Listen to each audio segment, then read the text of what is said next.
नमस्कार, स्वागत है आपका। आप देख रहे हैं द न्यूज और मैं रानी गुप्ता आपके साथ। कांग्रेस के नेता आचार्य प्रमोद कृष्णन ने ठीक लोकसभा चुनाव 2024 से पहले प्रधानमंत्री नरेंद्र मोदी से मुलाकात करके सियासी हलचल बढ़ा दी है। आपको याद होगा कि अभी हाल ही में उन्होंने राम मंदिर का न्योता जिस तरीके से कांग्रेस पार्टी के आला कमान के द्वारा ठुकराया गया था, इस बात की आलोचना करते हुए नजर आए थे और यह कहा था कि कांग्रेस ने ये न्योता ठुकरा करके आत्मघाती फैसला लिया है। अब जिस तरीके से उन्होंने प्रधानमंत्री मोदी से मुलाकात की है लोकसभा चुनाव से ठीक पहले, ये कहीं ना कहीं एक बड़ा इशारा करता है। आपको बता दें कि ऐसे में दरअसल कल्की धाम में भव्य प्रोग्राम होना है। इस चीज को लेकर के कांग्रेस नेता आचार्य प्रमोद प्रधानमंत्री मोदी को न्योता देने के लिए गए थे, निमंत्रण देने के लिए गए थे और बाकायदा कांग्रेस नेता आचार्य प्रमोद कृष्णन का ये न्योता प्रधानमंत्री नरेंद्र मोदी ने भी स्वीकार कर लिया है।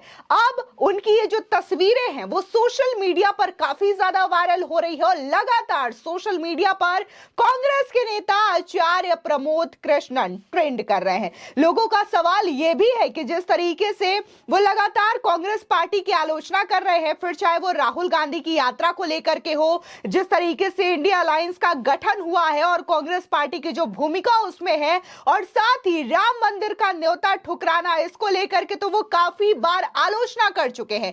ऐसे में जिस तरीके से वो आलोचना कर रहे हैं, तो क्या बीजेपी से उनकी नजदीकियां बढ़ रही है, जिसकी वजह से उन्होंने अपने इस प्रोग्राम के लिए प्रधानमंत्री नरेंद्र मोदी को न्योता देना जरूरी समझा। ऐसे में लोग ये भी कयास लगाए जा रहे हैं कि क्या आने वाले समय में आचार्य प्रमोद कृष्णन लोकसभा चुनाव से पहले बीजेपी का दामन थाम सकते हैं। उधर दूसरी ओर जैसे ही ये खबरें सोशल मीडिया पर आग की तरफ फैली कि कैसे लोकसभा चुनाव से पहले आचार्य प्रमोद कृष्णन ने पीएम मोदी से मुलाकात की, इससे सियासी हलचल बढ़ रही है, तो खुद आचार्य प्रमोद कृष्णन ने यह खबर शेयर की और लिखा, सियासी हलचल ही नहीं, तूफान भी आने वाला है। तो कहीं ना कहीं ये जो तूफान की बात कही गई है आचार्य प्रमोद कृष्णन के द्वारा, तो ये बड़ा इशारा करती हुई नजर आ रही है।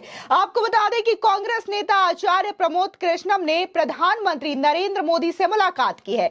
इस मुलाकात की तस्वीर भी आचार्य प्रमोद कृष्णन ने खुद अपने सोशल मीडिया प्लेटफॉर्म एक्स पर शेयर किया है। आचार्य प्रमोद कृष्णन ने पीएम मोदी को कल्की धाम के शिलान्यास समारोह का निमंत्रण दिया है। वहीं पीएम मोदी द्वारा निमंत्रण स्वीकार करने पर आचार्य प्रमोद कृष्णन ने पीएम मोदी का आभार भी जताया है।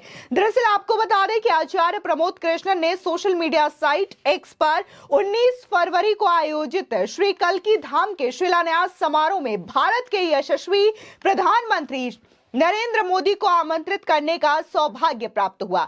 मेरे इस पवित्र भाव को स्वीकार करने के लिए माननीय प्रधानमंत्री का हार्दिक आभार एवं साधुवाद। बता दें, वहीं पीएम मोदी ने इस निमंत्रण को स्वीकार करते हुए सोशल मीडिया साइट एक्स पर लिखा, आस्था और भक्ति से जुड़े इस पावन अवसर का हिस्सा बनना मेरे लिए सौभाग्य की बात है। निमंत्रण के लिए आपका हृदय से आभार, आचार्य प्रमोद कृष्णन। अब इन चीजों को लेकर के जिस तरीके से जो कॉन्वर्सेशन हुई है प्रधानमंत्री मोदी और आचार्य प्रमोद कृष्णन का, तो इसको लेकर के कवि कुमार विश्वास ने भी अपने सोशल मीडिया साइट पर पीएम मोदी का ये ट्वीट रिपोस्ट करते हुए लिखा, आस्था के हर कण पल को अपनी अप्रतिम ऊर्जा से प्राण प्रतिष्ठित करने के आपके दैवीय संकल्प हेतु सादर आभार प्रधानमंत्री नरेंद्र मोदी और आचार्य प्रमोद कृष्णन।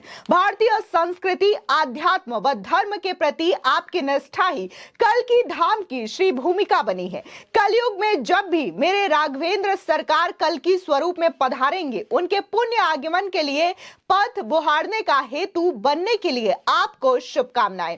जिसका रिप्लाई करते हुए आचार्य प्रमोद कृष्णन कहते हैं, आपका सहयोग और सानिध्य राम सेतु की तरह है कविराज, शुभ आगमन की प्रतीक्षा रहेगी। आपको बता दें कि जिस तरीके से कल्की धाम में जो शिलान्यास का प्रोग्राम होगा, उसमें सिर्फ प्रधानमंत्री नरेंद्र मोदी नहीं बल्कि जो कवि कुमार विश्वास है, उन्हें भी आमंत्रित किया गया है आचार्य प्रमोद कृष्णन के द्वारा। अब गौरतलब है कि आचार्य प्रमोद कृष्णन ने साल 2019 का लोकसभा चुनाव कांग्रेस के टिकट पर लखनऊ से लड़ा था, लेकिन वो हार गए थे और पिछले कुछ समय से वो कांग्रेस नेतृत्व के कुछ फैसलों की आलोचना करते हुए नजर आ रहे हैं। आपको बता दें कि आचार्य प्रमोद कृष्णन अपने बेबाक बयानों को लेकर अक्सर चर्चा में रहते हैं। इतना ही नहीं, उनके बयान पार्टी लाइन से काफी ज्यादा हटकर भी होते हैं। आचार्य प्रमोद कृष्णन कई मुद्दों को लेकर कांग्रेस पार्टी पर ही सवाल उठाते हुए नजर आए हैं। हाल ही में राम मंदिर के उद्घाटन के निमंत्रण को पार्टी द्वारा ठुकराने पर भी आचार्य प्रमोद कृष्णन की प्रतिक्रिया सामने आई थी। इस दौरान भी आचार्य प्रमोद कृष्णन ने कांग्रेस पार्टी पर सवाल उठाए थे और उन्होंने स्पष्ट कहा था कि उन्हें सूली पर चढ़ना मंजूर है, मगर सिर झुकाना नहीं।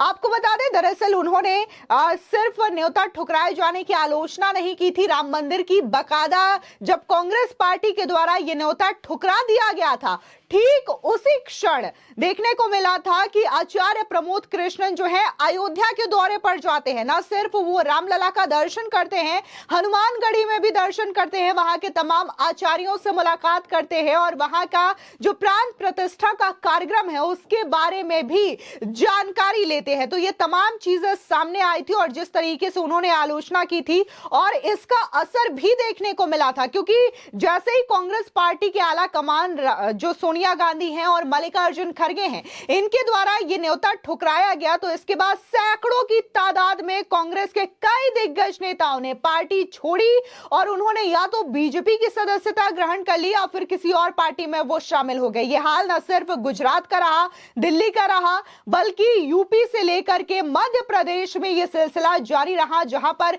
सैकड़ों की तादाद में कांग्रेस के दिग्गज नेताओं ने पार्टियां छोड़ी और उन्होंने बीजेपी की सदस्यता ग्रहण की। ऐसे में आचार्य प्रमोद कृष्णन ने साफ तौर से यही कहा कि यह प्रभु श्री राम के प्राण प्रतिष्ठा का न्योता ठुकराने का प्रकोप है, जिसका भुगतान कांग्रेस पार्टी की ओर से किया जा रहा है। वहीं अगर हम बात इंडिया अलायंस के गठन को लेकर के करें तो इससे भी आचार्य प्रमोद कृष्णन काफी ज्यादा खुश नजर नहीं आ रहे हैं। उन्होंने साफ तौर से कहा कि कांग्रेस पार्टी जो है बैसाखियों के सहारे चलने की कोशिश कर रही है और जिस तरीके से अभी इंडिया अलायंस की जो स्थिति है उसमें साफ तौर से यही पता चल रहा है कि इंडिया अलायंस साल 2024 के लोकसभा चुनाव से पहले क्या बचेगी, क्योंकि सीधे तौर पर अभी तक जो मामला उनका सीट शेयरिंग का है वो सुलझ नहीं पा रहा है। फिर चाहे वो पश्चिम बंगाल की ममता बनर्जी हो, आम आदमी पार्टी के अरविंद केजरीवाल हो या फिर समाजवादी पार्टी के मुखिया अखिलेश यादव हो, ये तमाम लोग लगातार सीट शेयरिंग को लेकर के असमंजस में पड़े हुए हैं, जिसकी वजह से इंडिया अलायंस लगातार टूट का शिकार होती हुई नजर आ रही है। और इस चीज को लेकर के कांग्रेस के नेता आचार्य प्रमोद कृष्णन पहले से ही कांग्रेस पार्टी को आगाह कर चुके हैं, लेकिन जिस तरीके से वो अपना बेबाक राय रखते हैं, पार्टी लाइन से हट करके वो सवालों का जवाब देते हैं, शायद ये चीजें कई लोगों को कांग्रेस पार्टी में रास भी नहीं आती है, क्योंकि कई दफा आचार्य प्रमोद कृष्णन खुद कह चुके हैं कि कांग्रेस पार्टी में ऐसे ही लोग हैं जिन्हें ये पसंद नहीं कि लोग सनातन का आदर करें, साधुओं का आदर करें। जो पार्टी में एक चंडाल चौकड़ी बैठी हुई है वो लगातार दरबारियों का काम करती है और आला कमान को यही बताती है कि आप जमीनी स्तर पर काफी ज्यादा अच्छे हैं, जिसकी वजह से इन नेताओं की नजरें जमीनी स्तर पर नहीं जाती और अंजाम इनका विधानसभा चुनावों में देखने को भी मिला है। तो समय समय पर आचार्य प्रमोद कृष्णन इस तरीके से कांग्रेस पार्टी पर ही कटाक्ष करते हैं, लेकिन ये चीजें रास नहीं आती। फिलहाल जिस तरीके से प्रधानमंत्री मोदी के साथ उनकी ये तस्वीरें लगातार सोशल मीडिया पर सुर्खियों का विषय बनी हुई है, तो इसको लेकर के कई सारी अटकलें लगाई जा रही है। फिलहाल इस खबर को लेकर के आपकी क्या राय है, हमारे कमेंट सेक्शन में जरूर बताएं। धन्यवाद।